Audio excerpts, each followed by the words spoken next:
Good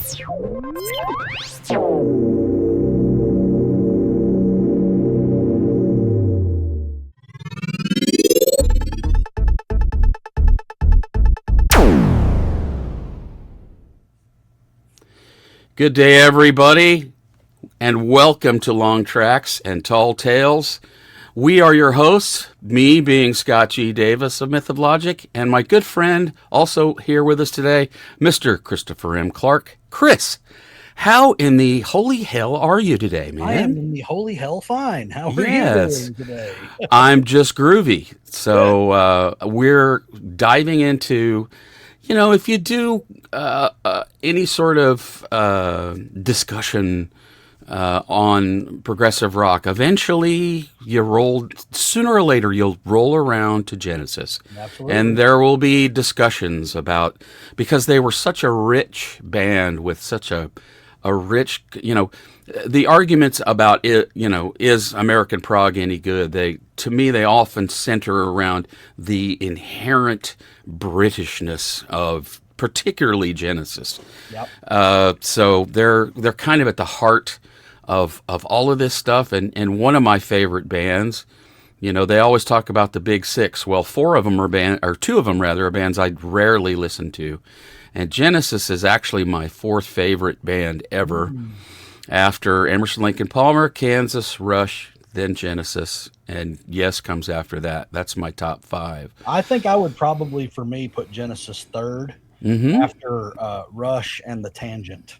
I would probably put Genesis right behind the Tangent. I grew up on Phil, and we'll talk about this. I grew up on Phil Collins era Genesis, so I absolutely I mean, when I was very first starting to drum, I was drumming to Driving the Last Spike and songs like that. Yeah. So that was very formative to me, and so yeah, they hold a very special place in my heart. And I actually didn't really get into the Gabriel era stuff until much later. I started on the Phil Collins era stuff, Right? But I do love them absolutely, and I think they have earned and are deserving of one of the top, you know, the big six spot for sure. Yeah.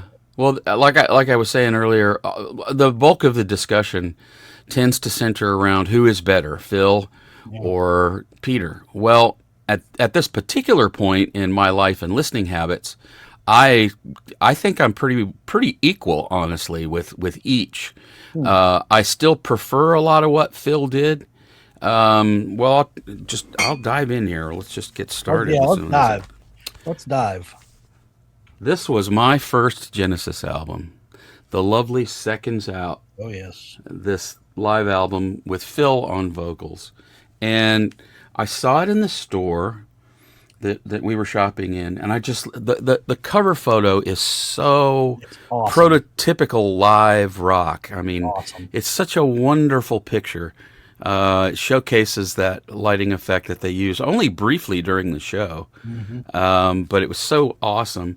And then there's a wonderful photograph on the back of Phil enshrouded in smoke.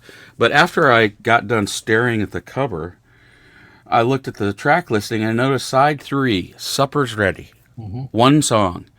And I went, this speaks to me. This is a double album with an awesome cover and one song that takes up an entire side of one. And so I was ready. And pushing all your prog buttons. Yeah. Before I knew I had any. Right. So we took it home. I was with my father. And that's what I bought. Probably very little else that day because I never had a whole bunch of pocket money in those days. But I did get Seconds Out and got it home and just started to lose myself in it. It's still, that version of Supper's Ready is still my preferred one. And I know that's blasphemy among many of the hardcore Genesis fans, particularly the Peter Gabriel fans. And I understand it. I truly do understand it because if you were on board the Genesis train with, say, Foxtrot, you're naturally going to gravitate to that which you know. And if that was you, what you know was Peter. But the first version that I was exposed to was Phil, and particularly what I call the beard era. As long as Phil had his beard, he had this warm quality to his voice that was sort of a storytelling ideal for me. It was warm and inviting and friendly and beautiful. And his voice was one of my favorites, right up there with, Steve Walsh and Greg Lake and my other favorites. But his years later, when I heard the Peter stuff and started listening to it, at first it didn't appeal to me because, empirically speaking, and this is my opinion, but to me, on a level playing field, Phil Collins is technically the better singer and was almost from the beginning. But Peter has this rich quality to his voice that gives texture and emphasis to the storytelling. So to me, I can't possibly separate the two. Now that I've got the benefit of decades of listening to Genesis, the whole thing makes sense to me. It's got this wonderful flow through. But my preferred versions of all of the songs that are on this album are the ones that are on this album. We've talked earlier about how on the Rush live albums that we've chatted about at length, how sometimes those versions actually supersede the studio versions in many ways. Well, for me, that is the case with Seconds Out. It was a band that was beginning to fracture. Steve would leave actually during the mixing of this album. Sure. And, of course, then I love most everything that came after. I think they kind of lost me around. I like Abacab a lot. Invisible Touch. Invisible Touch is probably the album that lost me, but only because that song was everywhere and I just sort of lost an interest. Yeah. But there's a lot to recommend that album. Oh yeah, I will defend it. And when I get to talk, I'm going to defend some of what's pretty lambasted about Genesis, So after that, I started getting into the other stuff, obviously, and of course, Trick of the Tail comes along. Oh yeah. Absolutely love that record. The reason I'm not a vinyl fanatic. I am not that guy. But the records that I owned in my youth, that I owned on vinyl, I like revisiting them on vinyl because it reproduces that experience for me. So Trick of the Tail came along, and I loved it. And then shortly thereafter was the real birth of my Genesis fanaticism, and that would be this absolute wonderful masterpiece, Wind and Wuthering. Oh, yes. This is not just my favorite Genesis album. This is in my top 5 favorite albums ever by anyone. It's awesome. A perfect little slab of, again, Britishness. It's so uniquely pastoral, and Tony Banks has gone on record as saying this is one of his favorites. Mm-hmm. He was more heavily involved in the writing, and it has a very feminine quality to it, but it's also very powerful, and it's very, some of their best material is on it. And once we got to Wind and Wuthering, I had just fallen off a cliff, basically. And then there were 3 came after that. Love this album. Yep. Things like Burning Rope and Snowbound and Snowbound's fantastic. It's just the cover artwork no one understood. I don't think anyone still understands it, but yeah. And then perhaps my second favorite Genesis album ever is Duke. I have shamelessly ripped off stuff from Duke, and I have shamelessly the first track on the first Myth of Logic record on Surrounded by Ghosts here. That's me doing Wind and Wuthering. There's no way to put a nice face on it. I was I was leaning into my influence there, and that song clearly, it has the Taurus pedals, it has the layered 12 strings and all of that sort of feel to it. So I was definitely trying to evoke some of that texture. Hopefully I broke a little ground, in reaching for the recreation of an influence. Hopefully you get it wrong in just the right way. Right. And that becomes your own voice. So interesting. In a short little encapsulation, that is my Genesis journey. And from that point, after Duke, that's, I've been a Genesis fan for several years and just really didn't pay attention to the Gabriel era stuff much at all. Right. And then I started, as you do, you start branching backwards and you go, okay, I like this more than I suspected I might. So, Correct. you to the point now where, I mean, you can see it behind me here. This is the Lamb 50th anniversary, which whenever I get into any arguments or conversations with people about what the best double concept album is in the history of rock, it's always and forever going to be Lamb Lies Down on Broadway. That is the gold standard. But it wasn't always that way for me. That's an album that for a long time I felt like it would have made a better single album. And as I have come to know it more and know it better, and particularly the live recording of it that's finally complete, you really start to understand it. Something a lot of people might not know about, the great Kevin Gilbert was an enormous Genesis fan, and he once assembled a small group to go to a progressive rock festival. I forget which one it was in California, and they performed most of the Lamb.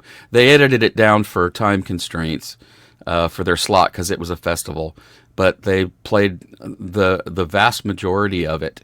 And Nick DiVirgilio was playing drums in that aggregation. Awesome. Yeah. Awesome. So his version of that also influenced me. When it's much the same as previously we talked about. I really didn't fully understand the song Mission until I heard Eric Martin sing it. And then I went back and listened to Geddes and heard all of the subtleties that were there. So sometimes a cover version will help you do that. Oh yeah, that happens a lot. Yeah. Yeah. So what was your let's say Genesis story entry? What is the genesis of your Genesis story?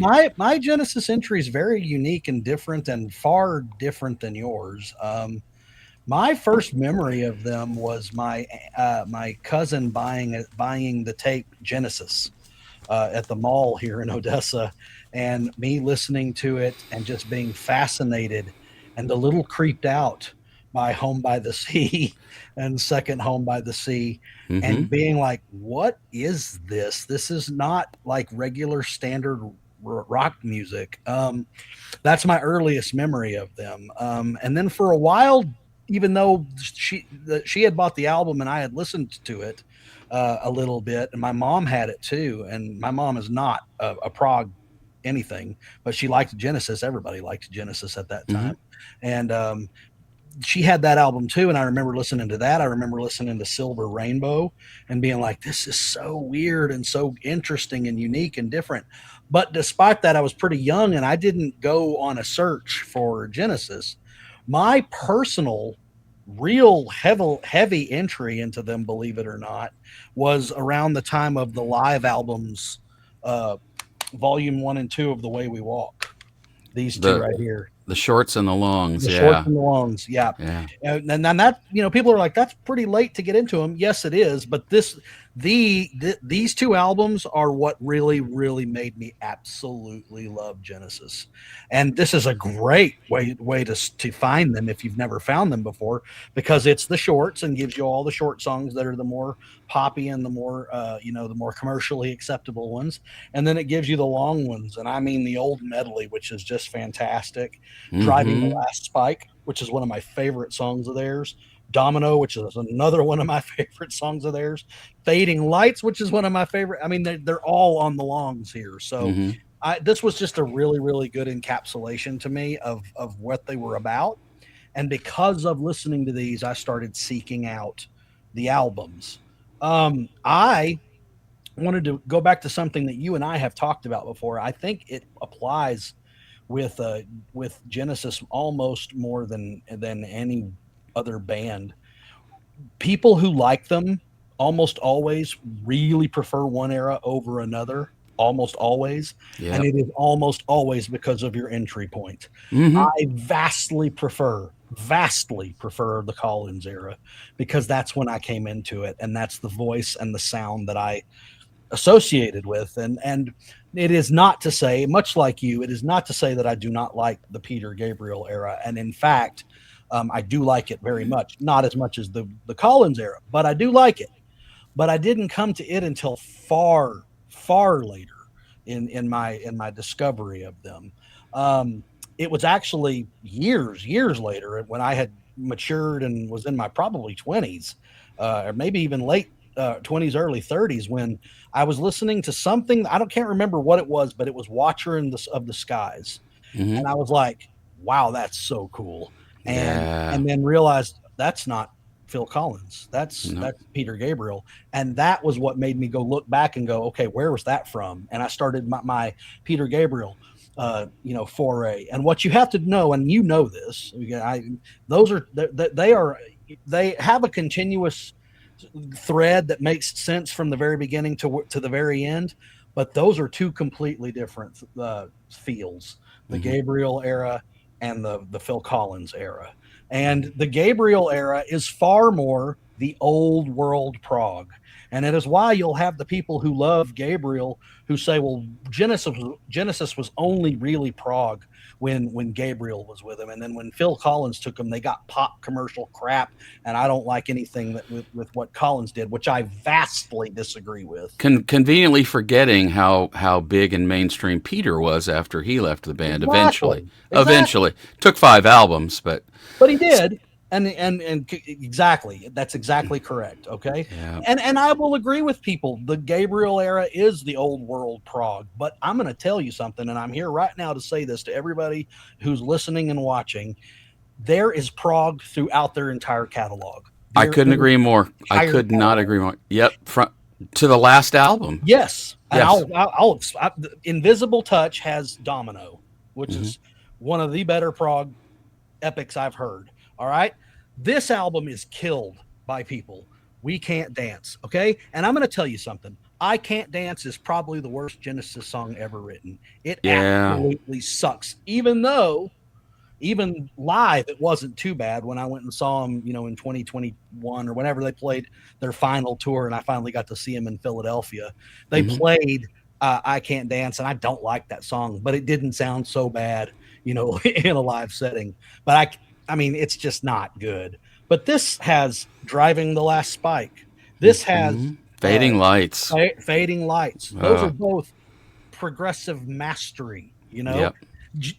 Calling All Stations with Ray Yep. Wilson singing. Okay, I Yep. get it. You can say, oh, it's not a Genesis album. It doesn't have Phil Collins. Well, two of the people who were in Genesis did this under the Genesis name. So it most certainly is a Genesis album. And Hmm. songs like Alien Afternoon and The Dividing Line and Uncertain Weather, those are progressive rock songs. Yes, They they are are. on this album. So I hate the whole, oh, well, Phil Collins took them and they suddenly lost their prog card. No, they didn't. Now they did play. I mean, come on. I mean, let's go. I Can't Dance. Okay, No Son of Mine. Jesus, He Knows Me. Those are poppier, more commercial fare.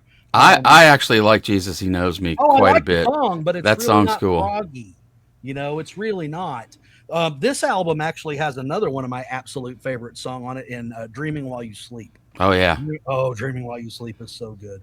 But those are a little different. They're a little more along the commercial vein. That's fine, but they didn't lose the prog aspect just because they chose to do some stuff that was more See, commercial. you've hit on a very interesting point there, and this happens with all of the prog bands, the big ones that exist in the Big Six that have had hits. And at the time they came out, almost every single one of those songs, the hits of Jethro Tull, the hits of Kansas, of Emerson, Lake and Palmer, and Genesis, at the time they were like nothing else on the radio. That's right. Now, with the gift of decades of hindsight, they sort of mesh in with a lot of the stuff of the time. But they were cutting edge and groundbreaking at the time they came out. The first really large hit that Genesis ever had was "Follow You, Follow Me" off of "And Then They Were Three." And people said, "Well, they were just obviously trying to write a sappy ballad love song." No, they weren't. It was the last song on that record. If they thought it was a hit, it would have been on side one, Absolutely. track one. Yeah. It was a throwaway. It was at the end of the record. So many of the, Lucky Man, that was a throwaway song. Greg had written that when he was 13 years old. They needed one more song. Keith wasn't in the studio. He and Carl started throwing it together and messing around with it. It became a big, huge hit for them, but it wasn't a hit because they were trying to write a hit. And it's the same with Genesis. I think and I've heard them all say this in interviews and such, they didn't go out looking for hit songs. We came to them. Right. We, the record buying public, we came around to what they were doing. And to circle back around to your point, because it's exactly a point I wanted to make, every single Genesis album, perhaps with the only exception being their very first album, which was really more of a singer-songwriter showcase kind of album from Genesis to Revelation, not one of my favorite things. It's not one of mine either. There's nothing to recommend it. But every single record after that had a prog element running through it, sometimes very wide and deep, sometimes more narrow. But there was always a progressive attitude and progressive elements running through everything, whether Peter was there or not. And that's the thing that needs to be remembered, because the quality level of the music through the entire catalog never waned. It never went below it. Now, there might be albums that speak to you, and there might be albums that don't. The Genesis record you're telling me about, and the one with an Invisible Touch, quite frankly. Those albums never really have spoken to me. That doesn't mean there aren't songs on there that I do enjoy. Correct. They're usually the songs that didn't get played to death. Right. Invisible Touch, okay. Let's be honest. That probably was written with the idea of going for it. Of course it was. Well, I believe that's a point in time where Phil was seriously given all the vent and consideration to, like, I'm going to make myself a solo career. If you want my honest opinion, I think the guys in Genesis played that for him, but that's and wrote that with him. But that's a Phil Collins song. That would belong. Yeah. That would be just fine at home in his solo. Yeah, career. I would agree. So, and there's another valid point there is the solo catalogs of each of these Genesis members. They're probably among the most consistent and satisfying solo careers of any of the big six bands. You got, Gabriel's catalog and his volume of solo work it stands by itself. Correct. As some of the most stunning musical achievements that have ever been recorded across all sorts of music. Phil's solo stuff, although he has a few little hit and misses, but his stuff is very largely hit and very popular. And he's known largely for his pop approach and the hits that he had, but there are some outside tracks on a lot of his albums, things that don't necessarily fit in with what the prog intelligentsia would like to label his pop sensibilities. Right. And the same thing with Peter. Peter didn't sit down and say, I'm going to write a smash hit single, Sledgehammer. If you had heard that song before it was a hit, there's no way you would have ever thought that was going to be a huge hit song. Right. It was a huge hit because it was his time. It was Peter's time to be big like that. Right. And he made the same record he would have made anyway. Mike Rutherford, not just his solo stuff, but obviously Mike and the Mechanics. Mike and the Mechanics, absolutely. That's a incredible. Tony Banks and his solo work. Yeah, they all did it. They all went off on their own and had their own, with varying degrees of success, obviously. If you have not read Mike's autobiography, you should seek it out. It's a wonderful book. It's called The Living Years. Basically, what happened is after his father passed away, he found a journal that his father had kept for many, many years. And the whole thing is basically an intertwining of Mike's story and his father's story. It's very, very well done. It's an extremely riveting read. I really enjoyed it. I found it in the closeout bin at Barnes & Noble for like $2 or something. And it's an astonishingly good book. I need to read that. Yeah, so it's a really good book. Well, and also I cannot stand the thought process that is prevalent in a lot of prog snobbery that says if you write a hit song, then you're suddenly not prog. If that's the case, then Kansas is not prog because they wrote Dust in the Wind and Carry On Wayward Son. So those are very popular songs. So they can't possibly be prog because they sold their soul and had hits. That is a Well, bunch of BS. You it can is a have bunch of BS because both of those songs, from all the accounts that I've read and listened to in interviews, Kansas never set out to write hit songs. right. Now, there's It Takes a Woman's Love to Make a Man, which is on Mask. That was Steve trying to write a radio song. Okay. I mean, And, they and happen, they try it, but that doesn't make them not prog.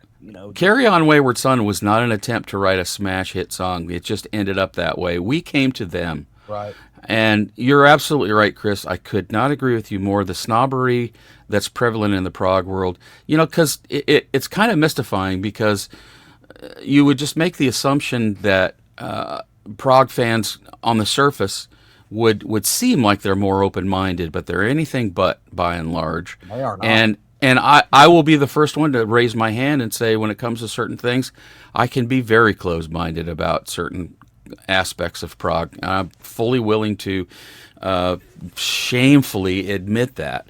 But I think the difference is knowing that you feel and behave that way, and then trying to do something about it and modifying your thought processes a little bit because as things like that go, when you have those attitudes, typically you're only hurting yourself. You're not lashing out at anybody. You're just hurting yourself. You're cheating yourself out of an enjoyment of music, period, not just People who are prog. Genesis fans of Gabriel and absolutely refuse to ever admit or believe or listen to anything that Collins did. You have an entire half of a catalog, even more than half of a catalog of great music from Genesis that you are denying yourself because you refuse to look beyond Gabriel. That's Right. just to me, I don't understand it. And I won't raise my hand. I'm telling you, I'm one of the few. I like damn near everything. I really do. I can find merit in damn near everything. It's why I like Italian prog when I can't understand a lick of Italian. I don't mind if bands sing in their native tongue. It doesn't bother me. There's a band called Cast from Mexico. Half of their dang albums are in Spanish. I don't understand what they're saying. And I don't care because the music is so good. Mm-hmm. I just have never let those and I'm also a completist. So if I like the band, I'm going to at least do my best to try to like everything that they do. Now, sometimes you take too far of a turn in one direction or another and you're no longer what you were at all. And in those cases, okay, I can understand if you're like, okay, I'm going to step away from this because you are now veering into another area that I really don't care for. But it by and large, Genesis is a great example of it. Okay, so I went back to the Gabriel era and I liked it. So now I like all the Gabriel and the Collins. And I'm not going to go, well, that was them before they really found themselves when Collins came on, which is what, if someone who's a Collins fanatic and doesn't like Gabriel will just be like, oh, I don't listen to any of those formative albums before they knew who they were. I mean, that's just crap. They did know who they were. They were something different with Gabriel than they became with Collins, and that's okay. Yep. And that's the biggest issue is that is okay. And to some people, especially prog elitists, it's not okay. It's not okay that they did that. And that bugs me. It's kind of like a comparison, trying to make a comparison between sushi and pizza. I love sushi and I love pizza, but they're absolutely nothing in common with each other. They're both things are food, but outside of that, they have nothing in common with each other. But I love them both equally, and it is absolutely possible to love both eras. Absolutely. If you ask me to choose, I'm going to choose my entry point, as you succinctly described earlier. I'm going to choose my early Collins era stuff, the Beard era, as I like to call it. I'm going to choose the middle and later era Collins stuff. That's what I grew up on. I love that stuff. The last Genesis album that I know by heart and I'm consumed with the exception of,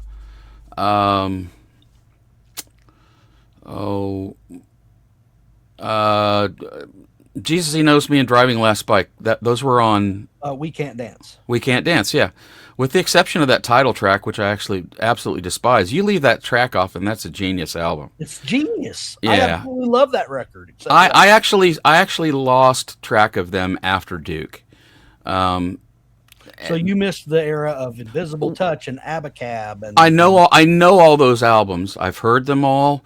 I don't have them as committed to my own personal data bank up in here as the ones that I really obsess over. And at some point, I'm sure I'll look into those albums a little more, and won't that be a pleasurable experience? But it will be. yeah, if if I'm forced to make a decision as to whether it's Collins or Gabriel, I'm always going to say Collins with no reservations. But the problem is there's this.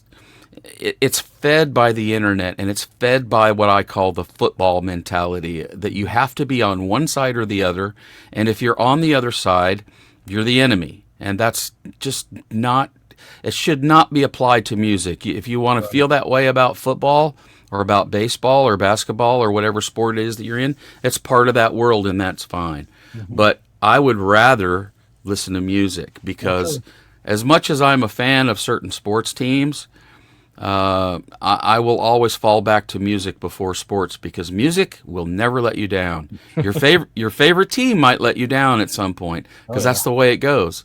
But your music will never let you down. It's always going to be. I can put on Seconds Out today. After we get done, I could go put the vinyl on in the other room, and I just might. And I will be transported back to that 14-year-old kid who first bought that album and first put it on and first adored it and fell in love with it. That never goes away. You don't get that from that sports mentality. So that's why I try to steer away from things like that. It exists with a lot of other bands, but I don't think it's nearly as venomous as it is in the Genesis world. Those old school Genesis fans are, fortunately for the upcoming generations who have more open minds. I speak to a lot of younger Prog fans, and they're mystified by those attitudes. So, as guys my age with microphones in front of us start dying out, and our attitudes start drying up and going away, hopefully those younger generations will take over, and the music will be better for it. It's like what we talked about in our discussion about do original members really matter? All of these problems are temporary and are limited and confined to the group that's currently here that feels that way. There will eventually come a point in time where people don't really care about the division like there's a group that does right now. They will be gone, and the people that come after them are not built like that and not designed that way. And so it's a temporary thing. I don't want people to think, that I absolutely love and adore absolutely everything, because that, there are people that are like, well, we can't take your opinion seriously. You just say you like everything. There are Genesis songs and albums I'm not a humongous fan of. I don't really care all that much for Abacab, for example. It's very odd and off kilter, and it feels out of place in the entirety of their discography, and it's not one I return to very often. I'm not a big fan of it. I don't hate it, but I'm not a big fan of it. And I like the song Abacab. No, Abacab's a cool song. I like the song. No Reply at All is a great song. Yeah. But it's got Lurker and Dodo and all these weird. It's got a lilt to it that does. Now that raises. I never saw Genesis live, but I have a number of live recordings, radio recordings, bootlegs, and that. And the Dodo Lurker thing worked much better live. Yes, because they played it. They played it live. They did it almost like a theater piece, Yeah. And that's fine. But like on this album, Keep It Dark. I mean, who does? Yeah, I gotta diverge with you there. I like Keep It Dark. That's fine. It's just it's so weird because where's the one? Dup dup dup da da da dup. They drop it, and it's there's something about that appeals to me. but that's fantastic. But the point of it is that I'm not like, oh yes, everything they did is amazing. No, I've heard you say I have heard you use the word suck. I have heard you use that word. Yeah. So I mean, there's stuff that does suck. I don't think this sucks, but this is far and away my least favorite album, and I don't return to it very often. And I find it to be a lot of things that I'm like, I don't really feel like this fits well, and it doesn't flow well for me, and I'm not a huge fan of it. So See, that's when progressive rock is at its best, because I know people personally who will grab that album and say it's their favorite Genesis absolutely. album. And that's what's so fascinating about it to me, because it's so, even more so, I think, than other music styles that are out there. With prog, it can be about whatever your initial experience was. Does not relate to Genesis, but I'm going to give you a perfect example, and I'm going to use Scott Lade as an example on here. He and I are both humongous fans of the Tangent. Humongous. The Tangent have 14 albums, I think, 13 or 14. I think it's 14. Fixing to be 15. Okay. My favorite album by the Tangent is his 13th. The one that I absolutely love, I think it's an absolute masterpiece. There is not a single second on it that I don't love. It doesn't speak to him at all. He's just like, he goes, kind of shot and missed there. No, they didn't. But that's two people who both know a lot about prog, the same band, the same album, on complete opposite ends of the spectrum, because it speaks to us differently. The things that I find amazing in that, he doesn't find them amazing. He hears something and I'm like, oh, that was astounding. And he hears it and he's like, oh no, I don't even know what they were going after there. That's the wonderful thing about the subjectivity of progressive rock music, So, but that's just one example. And I'm sure there are people who in Collins' era who love Abacab and don't really care that much for We Can't Dance. That would be the exact opposite for me. I absolutely love We Can't Dance, except for the title track, which is awful. And then Abacab doesn't really do that much for me, but that's okay. I don't mind that at all. But I'm certainly not going to lambaste somebody for liking Abacab when it's not one of my favorites, I love the rest of We Can't Dance so much that I can never remember that song is the title track of that album. Because the title of the song is not We Can't Dance, it's I Can't Dance, and the name of the album is We Can't Dance. Exactly, that's correct. So, and I'm with you, man. I despise it. In fact, I don't know how many times I've just sat and looked at this album and been like, how is that on? All the rest of this is so good. How is that on there? Yeah. What were they thinking when they put that on there? The rest of this album is marvelous. Yeah, I agree. And that song just sticks out like a really, really big bad sore thumb. Yeah. And I still this day can't figure out what they were thinking when they put it on there. But whatever they were doing, and it was a hit for them. Really was. So go ahead and tell us what your top 3 favorite Genesis albums in order. 3 favorite Genesis albums would be number 3. You want to do them from number? Can I count? First of all, are we counting live albums? You do you, man. Okay, I'm going to count these as an album. These are the okay. Two, I would too. Okay, I would too. Yeah. So number 3 for me would probably be We Can't Dance. Okay. Number 2 would be this double album, the way we walk, volume 1 and 2, and my number 1 is Trick of the Tail. My number 1 record is Trick of the Tail. It's really go ahead. Yeah, it's really hard to here. I've got it here. Yeah, this gets an honorable mention. This is probably equal. This one is probably equal to my number 3. I would probably put this real close. Okay, so Trick of the Tail, is that your number 3? No, I was putting it as because it's yours. Oh, that's mine. It's definitely it's hard for me to actually. I have this. I should have held it up. I do have my Trick of the Tail. Oh, there you go. There you go. There it is. If we're saying live albums, yeah, I think we should include those. Well, number 3 would be Duke. I adore Duke. I love it. It's a complete thought. The Duke Suite that they split up into 2 halves was originally supposed to be a long epic piece, and they split it up. And I'm glad they did, because I love it. One of the things they did on several of their albums, they did it on Trick of the Tail, where they will start out with a theme, and then the theme will repeat itself at the end. That was the first time they really indulged in that. But I It's called recapitulation. It's a classical technique, and I love it. It lends. I've used it myself. I've used it all over the place. The latest Mythologic album, The Memory of After, does that. The first theme you hear is also the last theme you hear on the album. Right. Some 80 minutes later. Yeah, that's all right. So number 3 for me is going to be Duke. Number 2 would be Seconds Out.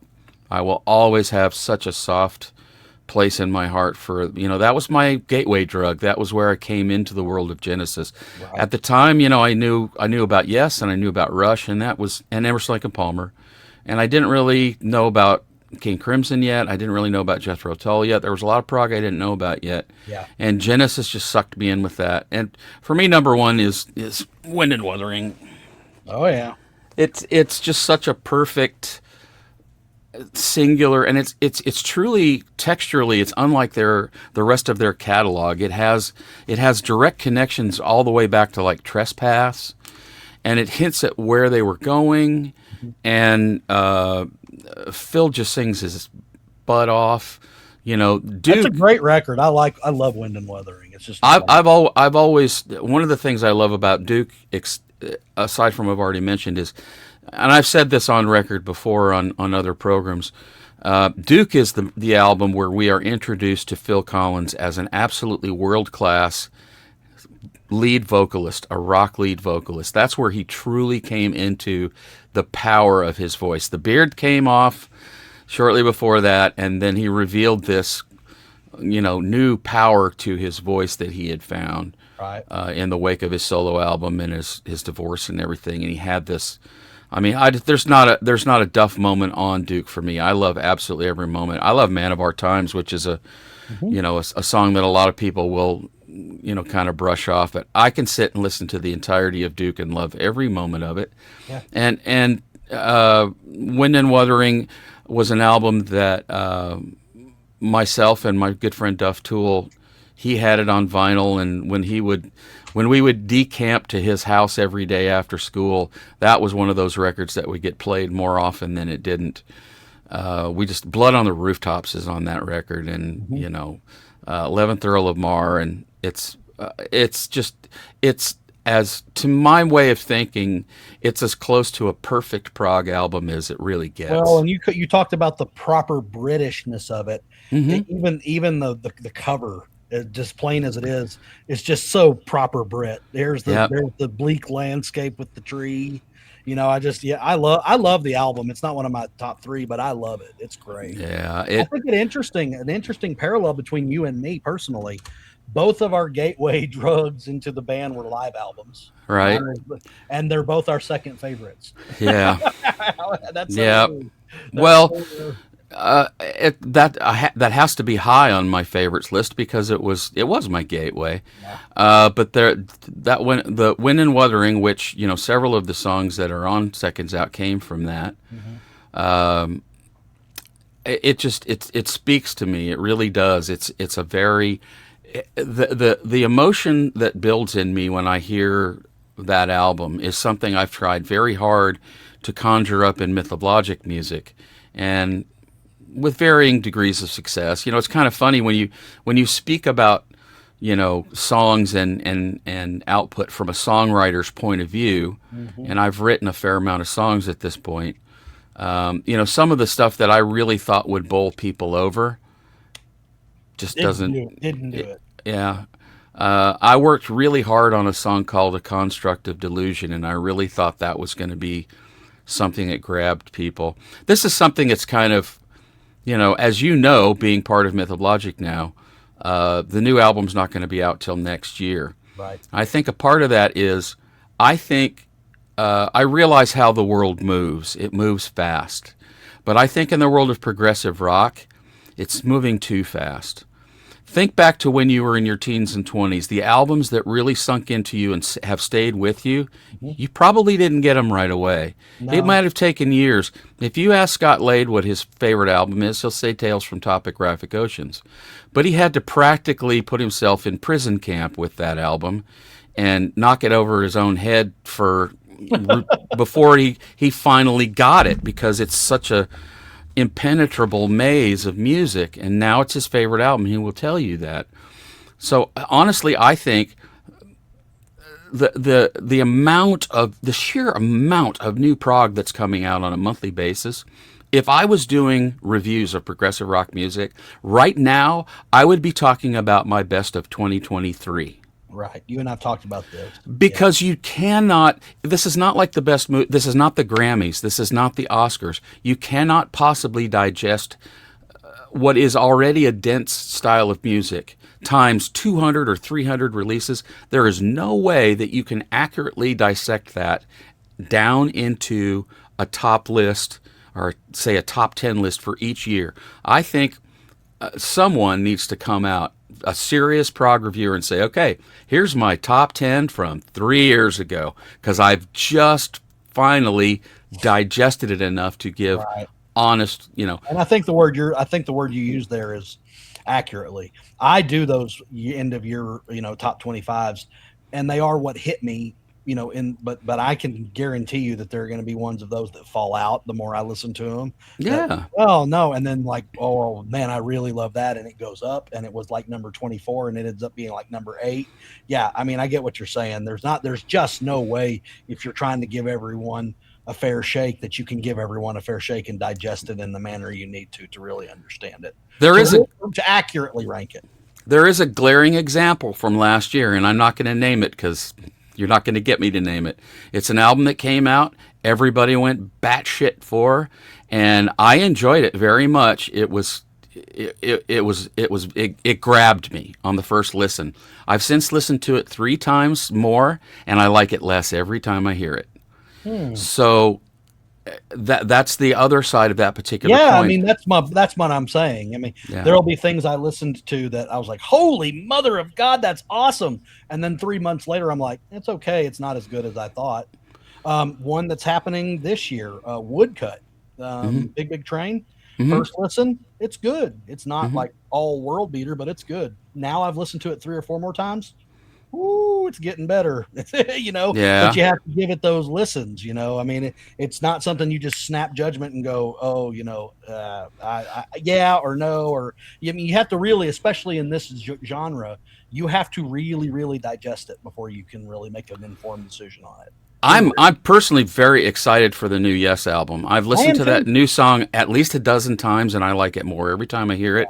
If that's the direction they're going in, I'm in favor of it. I still wish the bass was louder, but you can't. I can tell you another album that just recently on my album of the day. I did not like it when I first heard it, and now I absolutely love it. Is The Sea Within? The Sea Within with Royna Stolt and Jonas Rheingold, and it did not hit me at all the first time I heard it. I was like, I don't like this, and then put it away and go back to it a couple of times in months, and I'm like, there's some interesting stuff there. I absolutely love it now. Do you remember a band with Phil Collins' son called Dimensionaut? Yes, I have that album. That was the band. What was the album called? Dimensionaut, Sound of Contact, I think. Sound of Contact. Yeah. Which was the name of the band? Was it Sound of Contact? Sound of Contact was the name of the band, and Dimensionaut was the name of the album. That recently popped up again on my radar, and I went back to it and remembered how much I loved it, and I love it. It's such a great piece of work. Completely overlooked. Yeah, completely overlooked. Hardly anybody knows it. Oh, another thing I wanted to bring up real quickly, since we were talking about Genesis, because this is something that you and I have talked about several times, and I think it really, really applies to them very well. This is a band who, if you have not really listened to their live albums, they do almost all of their stuff live better than the recording. In my opinion, Fading Lights and Driving the Last Spike, so much better sounding, and so much better on this live record than the studio versions. I think they are a group that really, really does well on their live. Performances. If I can make a suggestion, because I agree with you completely, but I've worn out those live versions way more than the studio versions. Right. I have to believe that part of it is Chester Thompson. Oh yeah. Because Phil creates those drum parts, and Phil is legendary, fantastic, one of my favorite drummers ever. But Chester gets to stretch him out. He's got Phil defines the foundation for him, Right. and Chester gets to stretch it out just a little bit. He's so good at that. He's so good at just embellishing it. But I agree completely with you. Those live versions. Speaking of Chester, I'm glad he's still a going concern. He plays with Unitopia. Yep. He played on the Cosmic Cathedral album with Neil Morse. Yep. I'm glad to see he's still busy and still working hard. Yeah, he's getting up there. Yeah, and it's rewarding. Well. Yeah, it's very rewarding to see somebody of his, he doesn't have to prove anything. He's Chester Thompson. Correct. It's just so rewarding to see someone that far into their career come out and really perform at a high level. It's very rewarding. If you've never seen it before, you need to grab it. I don't know if you like Unitopia. I'm sure you've heard them. Yeah. Mm-hmm. Okay. They have a live. I think it's called Alive and Kicking. It was a live DVD, and Chester's the drummer on it. Oh, it's so great. It's so now I'm going to have to watch. I just love him. Before we get out of here, we got to talk about Phil. Yes, let's do. We got to talk about. We're going to get into this in more depth, folks, in the next week or so. I am a huge Kansas fan, as you know, and I'm particularly a huge Phil fan. He signed both of ours, and if you don't know about this book, go do yourself a favor. Go and order it. You don't have to pony up the extra dough for the personalized autograph. You can buy it without if you want. I had to have it because I'm such a fan of Phil. But I'm almost done with it. I'm 280 pages into like a 320 page book. It's such a fantastic read. He has a very conversational style, a very matter of fact, down to earth writing style that is real appealing. And a lot of what he discusses in there, I knew. But a lot of things I didn't know, and I'm not going to reveal anything that's in there because we're going to talk about it in a future episode. But if you don't know about I Am Phil, this is a fantastic book. Go and find it. Phil has his own website that he's selling it. I don't know if it's available places like Amazon yet or anything. I don't think it is. I think right now he's just selling it off his website. But if you do a Google search for Phil Ehart or I Am Phil, you will find it, and you will be highly rewarded. It's excellent. I'm about 100 pages in, and I love it already. So it's been a good read so far. So my wife, who is not the fan that I am, has expressed interest in reading it because I've been telling her about some of the things that he talks about in his life. He tells a lot about his life, both in music and out of music. Yeah. And he's quite the man, and he's lived quite a life, and it's very interesting stuff. So we'll be talking about that soon. We're going to save that we're going to do an overall Kansas discussion in the very near future, and at that point we'll chat in more depth about the book. So correct. To round things off, I think both of us are 50-50 whether it's Collins or Gabriel. I mean, I'm a little more Collins. I'm not gonna. I like Peter Gabriel era. I absolutely love and adore Phil Collins and that era Genesis, and that would be my preference. If somebody was saying you got to choose one or the other, I'm going Collins. If I had to choose one or the other, I'd choose Collins, and that's primarily because I can listen to whatever I want to, and I'll tell people whatever I want to tell them at any given moment. Exactly. And even if that made me, not like the Gabriel era of Genesis, we've got his fantastic solo career to enjoy, which would never have happened had he stuck around. We would never have gotten Family Snapshot, which is one of my votes for the top 5 songs ever written. That's just a stunning piece of work. I adore that. But yeah, for me, if I have to choose, I'm going to choose Phil. I'm a singer. I'm an appreciator of singers and an appreciator of drummers, and Peter has an interesting texture to his voice, but just for my ear, I prefer Phil singing those songs. Phil's version of "Supper's Ready" I agree with you. Is more powerful, but that's my story. We'd kind of like to know what your thoughts are. I would love to hear all of you out there. Don't be afraid to comment. If we're all wet. Oh, if you think I'm completely wrong, tell me you think I'm completely wrong. But do it nicely. Be nice. Be nice. We've tell me I'm wrong. Just do it nicely. We've had to eject a few less than nice comments, and I will freely admit, if you make a not so nice comment, and not just a comment I disagree with, I am fully willing to let people make comments that Chris and I do not agree with, in the interest of having a conversation, a verbal exchange, a civil exchange. Right. But if you get nasty, it's going away. Yep. Well, Chris, again, it's always a pleasure, Always. and a privilege, and yeah, this was fun. You know, Genesis, again, my fourth favorite band ever, so I could probably sit here and blab all day, but I'm not going to. No. Yeah, if I mean, you, and I can, we'll just that we don't want, they'll get tired of it. oh yeah. Those of you watching and listening right now, if you're interested in anything that we do here at Myth of Logic, seek us out. We're all over the internet, Facebook, Instagram, everywhere you doom scroll and hurl epithets at your neighbors, you're going to find us. We're there. Spewing bile. We are smearing our effluence all over the literal and figurative walls out there. So don't hesitate to seek us out. And once again, check out, if you're interested in Myth of Logic, we got 4 albums out. They're out there available for purchase. You can get them off Bandcamp. We're at Bandwagon USA, and also over at Laser CD. The great Ken Golden, his shop over there, he carries the newest album, The Memory of After. So if you're interested in that stuff, you know, help us do more. Yeah. Come on, man. Help us out, man. So anyway, Chris, as always, a pleasure. And all of you out there, until we are together again, be good to one another.